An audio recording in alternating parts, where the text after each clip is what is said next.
Hola, soy Mónica Gutiérrez, médico de profesión, una interesada en el trabajo con la comunidad y con la población, y en este momento me siento muy feliz por este espacio, Creciendo con propósito.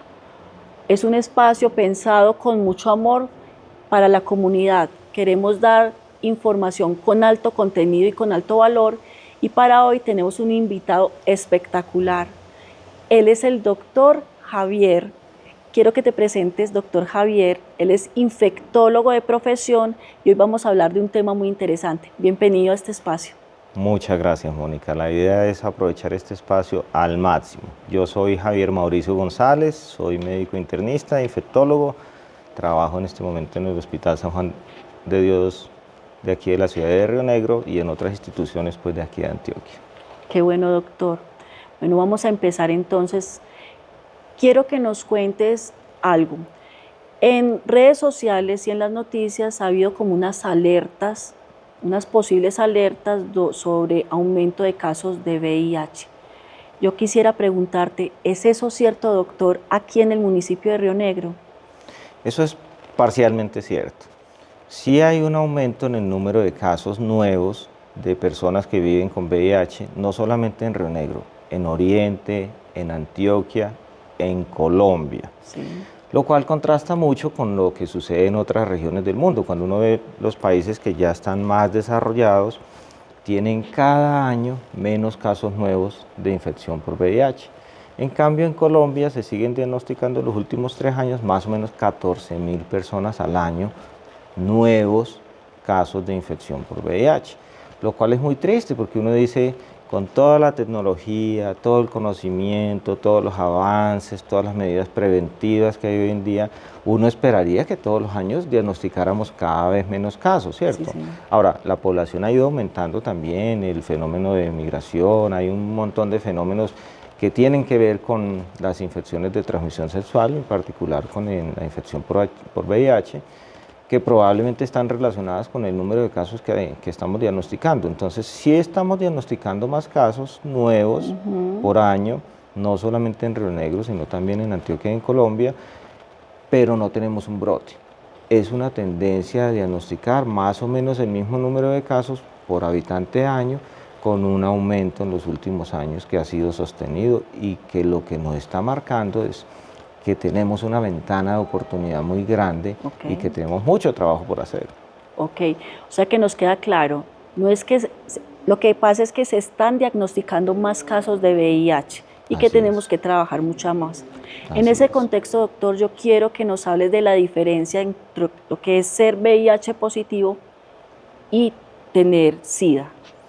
Bueno, en los últimos años hemos ido cambiando el lenguaje en cuanto a lo que es vivir con VIH.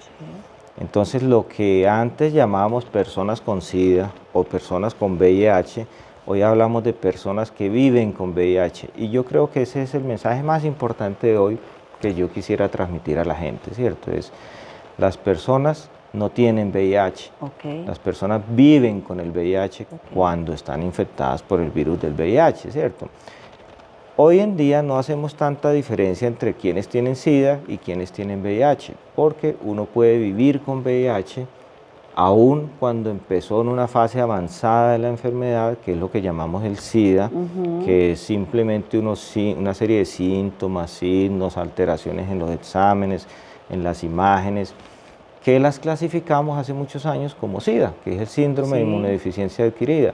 Esas personas que ya tienen esos síntomas o esas alteraciones en la radiografía, en el TAC, en los exámenes, son personas que nosotros clasificamos como con SIDA, fase avanzada de la enfermedad.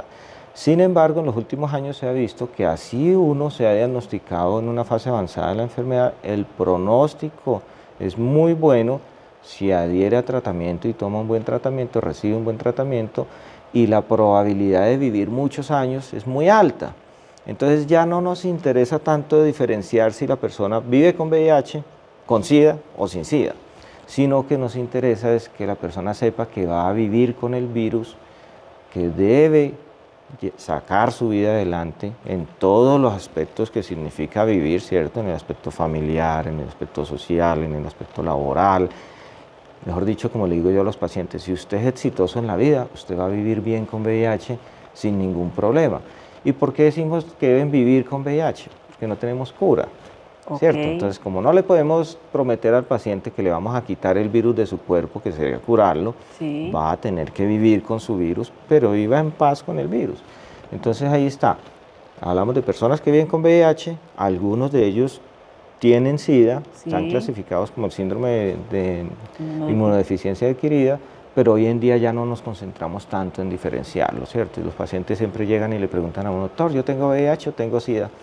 Yo siempre les digo, no importa si tienes VIH o tienes SIDA, tú tienes que vivir con VIH, vivir sanamente con VIH, seguir tu vida adelante, sacar todos tus proyectos adelante.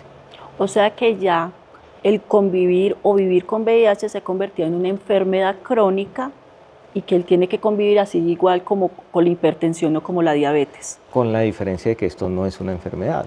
Ok. Enfermedad es como un estado de salud alterado Sí. en el que yo siento algo, tengo algunos síntomas o tengo alguna limitación o alguna cosa.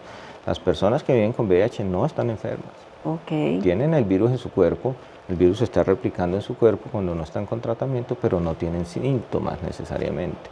Y por eso vivir con VIH no es un estado de enfermedad necesariamente. Pueden estar totalmente asintomáticos y totalmente funcionales y totalmente útiles para nuestra sociedad. Listo. Hablemos de prevención, doctor.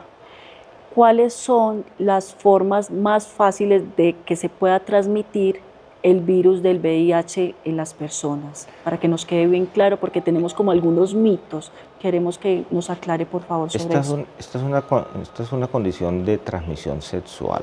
Sí. Esta es una infección de transmisión casi que netamente sexual. Hay otras formas de transmisión, por ejemplo, la que llamamos la transmisión vertical, que es cuando la mujer embarazada vive con el virus del VIH, no toma terapia antirretroviral, Sí. lo puede transmitir a su bebé, su recién nacido. Eso es muy raro, es una catástrofe cuando sucede, Sí. pero es muy raro.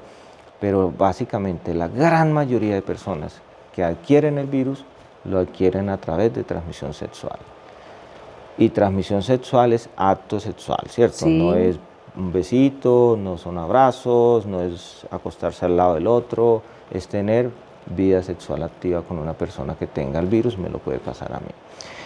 Antes se presentaron algunos casos asociados a transfusión, pero eso también es extremadamente difícil hoy en día porque las transfusiones hoy en día son seguras. Sí. Entonces por ahí tampoco. Entonces básicamente esto es una enfermedad de transmisión sexual. Ok. Y se previene como se previenen las enfermedades de transmisión sexual, ¿cierto? Entonces, a eso iba a preguntarte, Doc. ¿Cuáles son las formas de prevenir esa transmisión del VIH en las personas?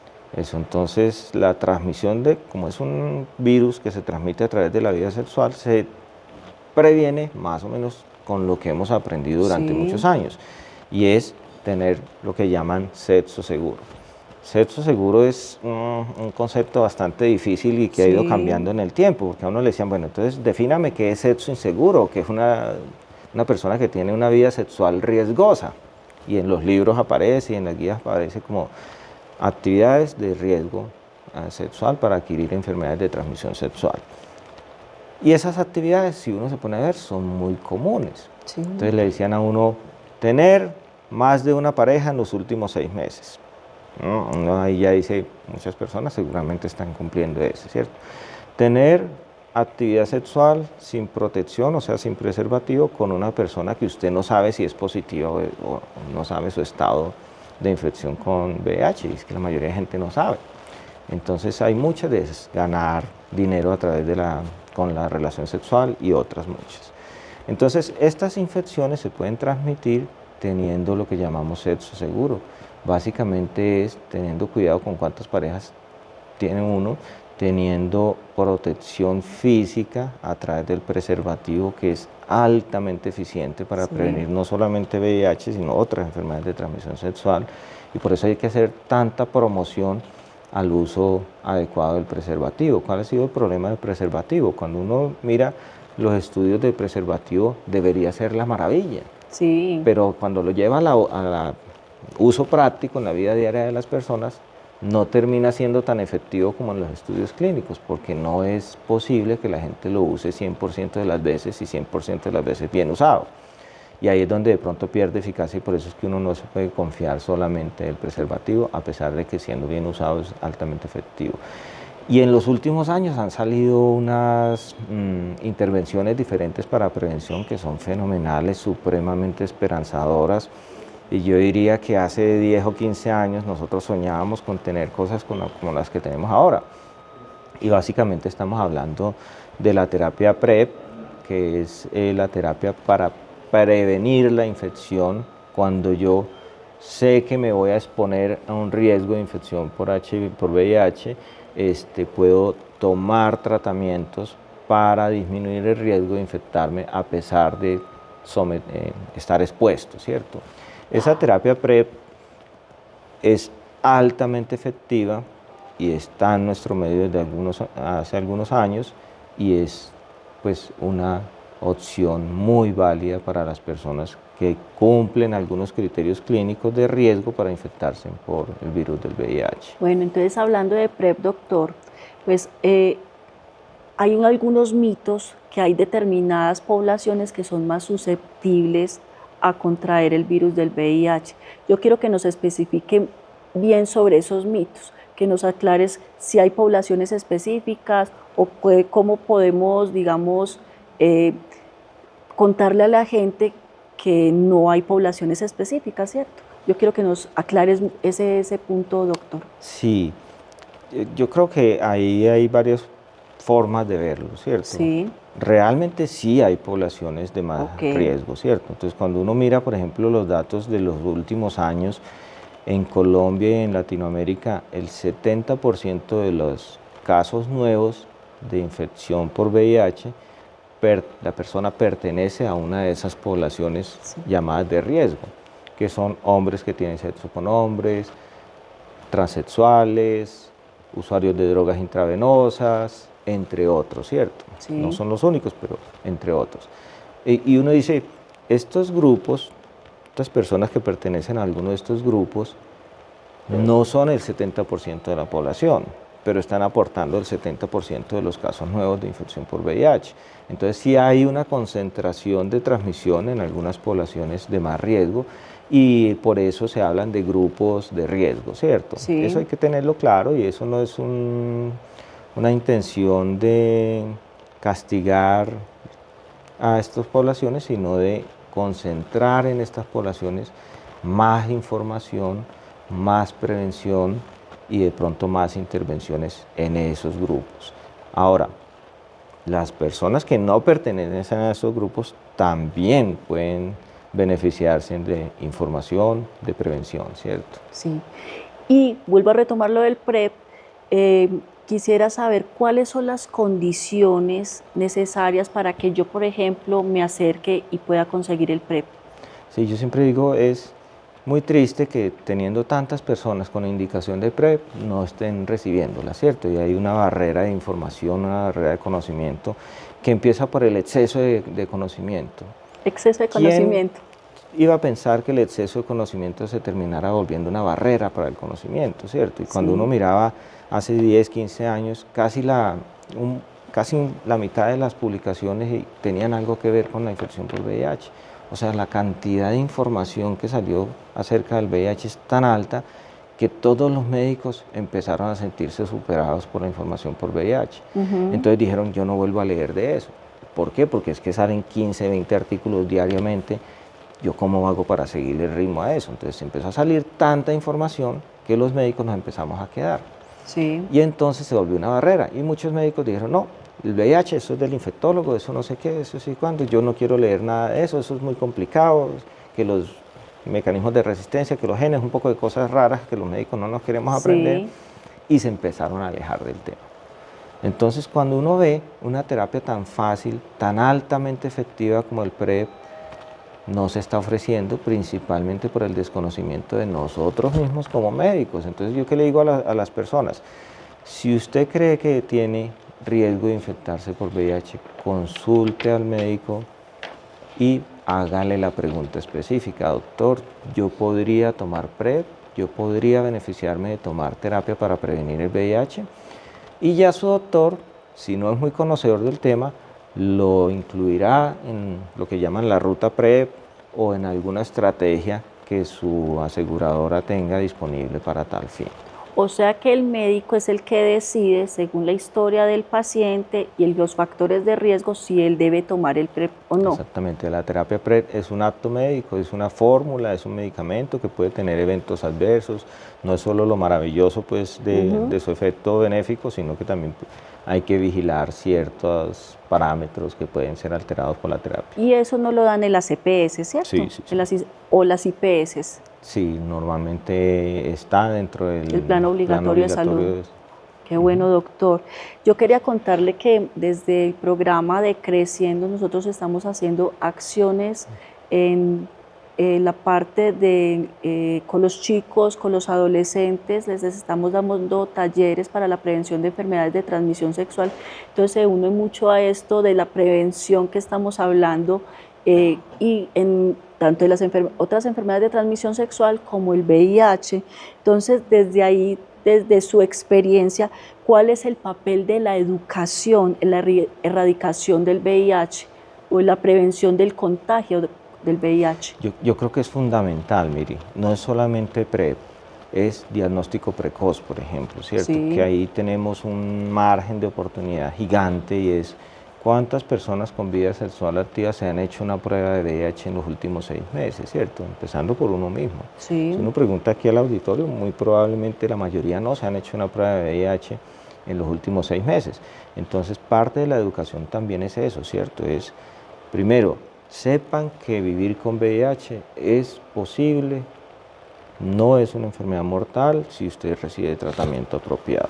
Tratar a las personas que viven con VIH hace que ellas tengan cargas virales indetectables y no sean capaces de transmitir la infección a sus parejas. Entonces también es preventivo que si ya identifiqué a alguien que vive con el virus, lo trate y lo vuelva negativo, ¿cierto? De esa manera estoy previniendo. Y el otro punto es el diagnóstico, que es donde estamos muy alcanzados, y es que se están haciendo muy poquitas pruebas diagnósticas. Cuando yo, gracias a la Secretaría de Salud de Río Negro, pude conocer algunos de los datos, vimos que el 3% de las pruebas que se hacen en el municipio son positivas. 3% no más de las pruebas. Muy poquito. Tenemos que hacer más pruebas. Tenemos que estimular a la gente a que se haga pruebas. Y hoy en día hemos avanzado un montón en eso porque ya no necesitamos que la persona vaya al médico, le hagan una orden, pida la autorización a la EPS y vaya al laboratorio a hacerse el examen. En ese cuento pasan fácilmente 2 o 3 semanas. Ahora tenemos test rápidos. Sí. Y los test rápidos son una maravilla porque son pruebas que el mismo paciente se puede hacer sin necesidad de consultar al médico, y incluso le podría salir hasta más barato que pedir la cita, pagar un taxi para ir a que le den a donde lo atienden, sacar toda una mañana para que lo atiendan, etcétera, etcétera. Podría ser hasta más barato hacerse un test rápido, ¿cierto? Entonces, hoy en día se consiguen en las droguerías pruebas rápidas que el paciente se puede hacer él mismo o ella misma en la casa, sin necesidad de la intervención o la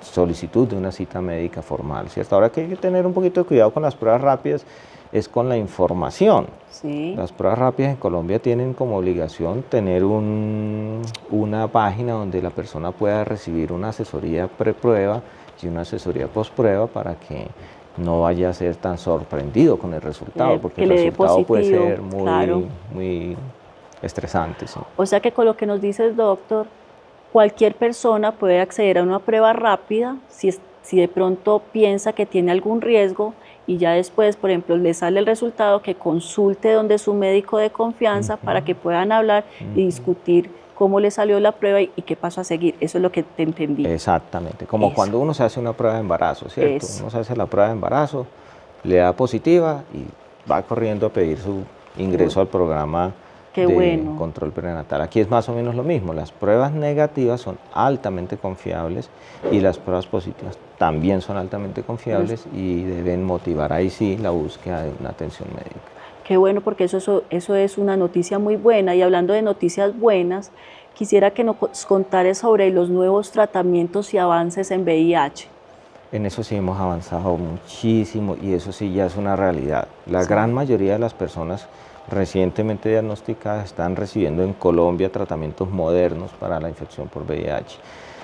Entonces, la terapia antirretroviral, que siempre fue un coco, que los médicos decían yo de eso no quiero saber porque es muy difícil, que si tiene el gen yo no sé qué, cuando era muy complicada. Sí. Ahorita la gran mayoría de las personas que viven con VIH están recibiendo terapia antirretroviral sencilla, fácil, altamente efectiva, de una sola tableta al día. Y ya no con todas esas Ya no con tabletas, ese todo ese montón. pastillero que había antes. Eso, ya no se ponen amarillos, ya no se chupan, ya no... Qué Nada de bien. eso que vimos con la terapia antirretroviral antigua está sucediendo hoy en día. Y lo tenemos aquí en Y la Colombia. gente tiene que saber que en Colombia hace varios años se usan tratamientos muy modernos para la terapia antirretroviral.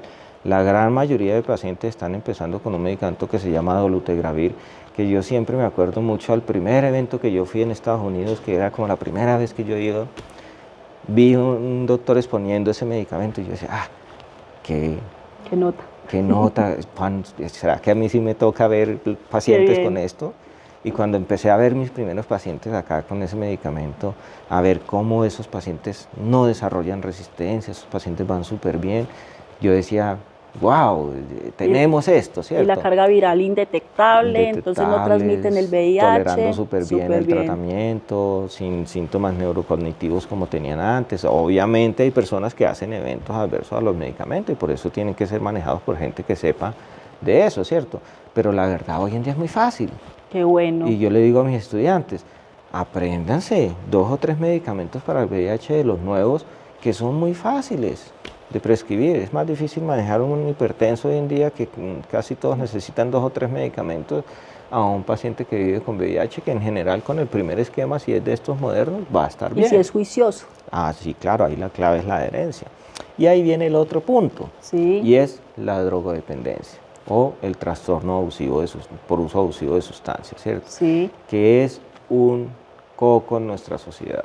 Yo no soy experto en eso, pero lo que uno ve es que el trastorno por uso abusivo de sustancias está muy relacionado con tener sexo de riesgo, con tener enfermedades de transmisión sexual, porque pues son más arriesgados, y está muy asociado con tener una mala evolución de la infección por el virus del VIH, porque la adherencia al tratamiento se les limita muchísimo.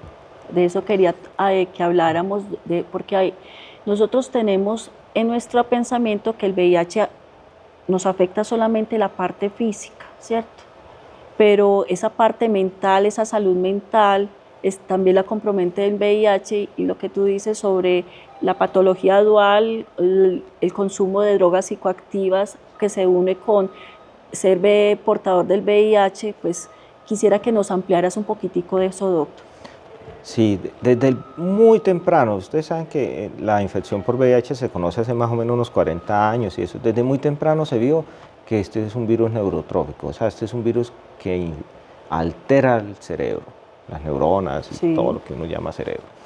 Entonces, este es un virus que altera el cerebro, eso se sabe desde muy temprano.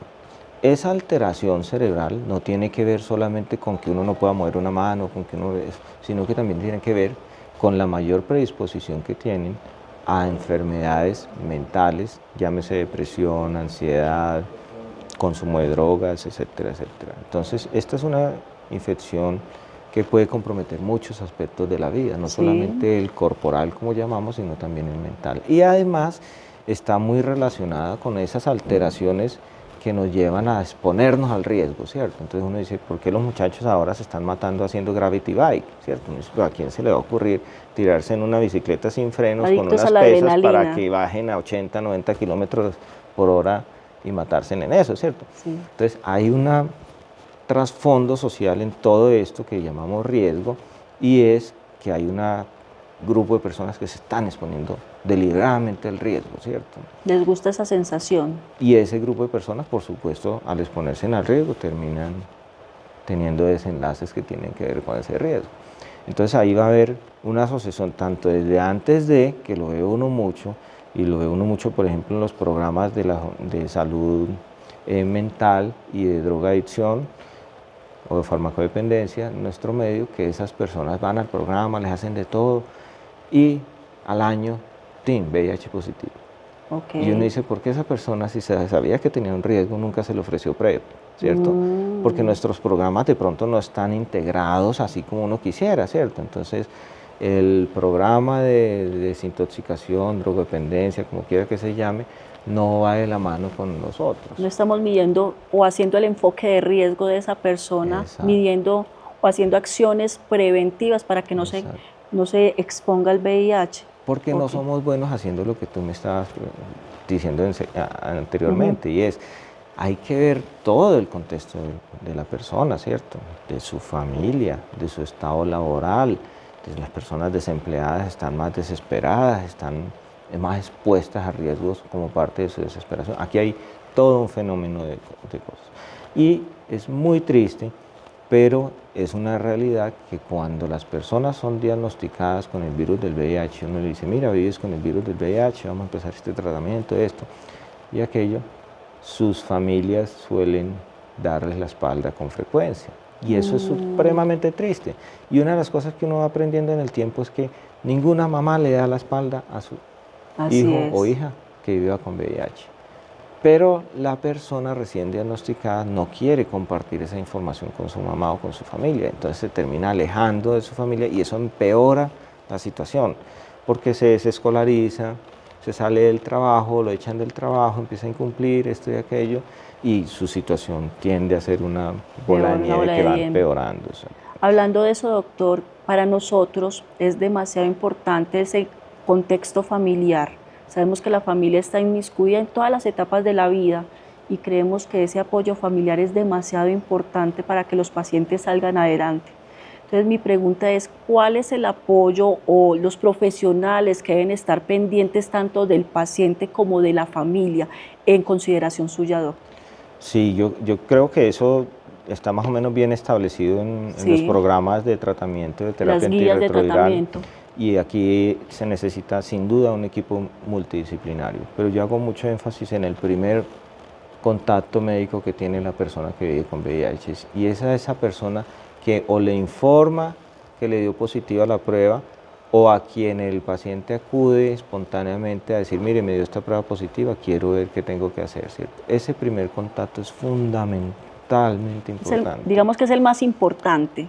Porque ese primer contacto puede calmar la ansiedad, informar del buen pronóstico que tiene y de todas las opciones que tienen de ahí en adelante. Pero los programas cuentan con un montón de gente porque realmente se necesita. Sí. Entonces tiene que haber trabajo social, tiene que haber psicología, tiene que haber un químico farmacéutico que explique cómo tomarse los medicamentos, nutrición, un médico experto en la infección por VIH, y al menos esos componentes. Todo un equipo multidisciplinario que atienda al paciente, pero también atiende a las familias. Eso quería hacer énfasis a la familia, no dejar de un lado la familia, que es tan importante ese apoyo a la familia. Ahora, muchas personas dicen, yo no quiero que mi familia se entere, yo voy a manejar esto solito, y lo hacen muy bien, ¿cierto? Sí. No es un requisito informar a la familia. De hecho, sin la autorización de la persona no se puede informar a nadie más, ¿cierto? Claro, el consentimiento informado y la autorización.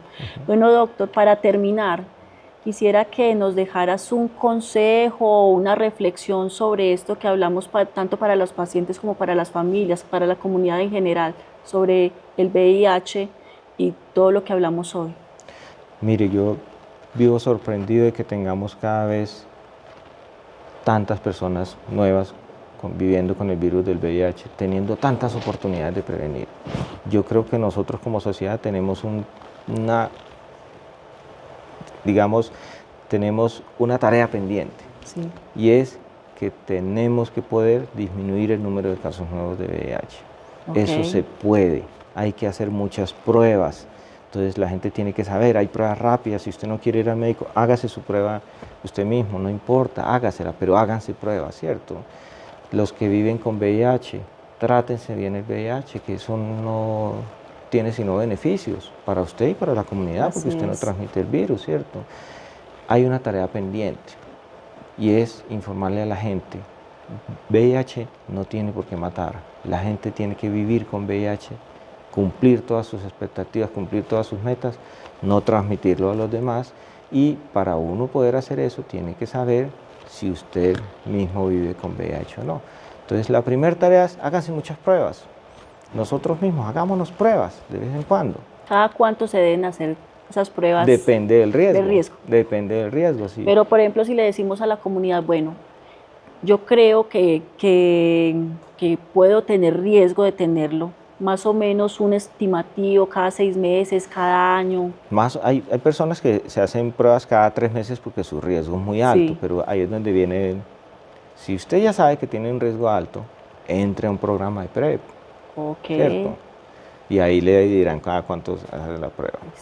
Muchas gracias, doctor, por acompañarnos en este espacio. Es el primer podcast que hacemos, Creciendo con Propósito. Mil gracias por acompañarnos. Fue muy productivo esta conversación que tuvimos. Qué bueno volverlo a tener nuevamente en este espacio. Nos encantó que estuviera con nosotros. No, antes muchas gracias por generar estos espacios tan útiles para poder comunicarnos directamente con la comunidad. Espero que me vuelvan a invitar. Claro que sí, doctor. Y les cuento que cada mes vamos a tener un espacio informativo acá en Creciendo con Propósito para que se conecten y estén con nosotros.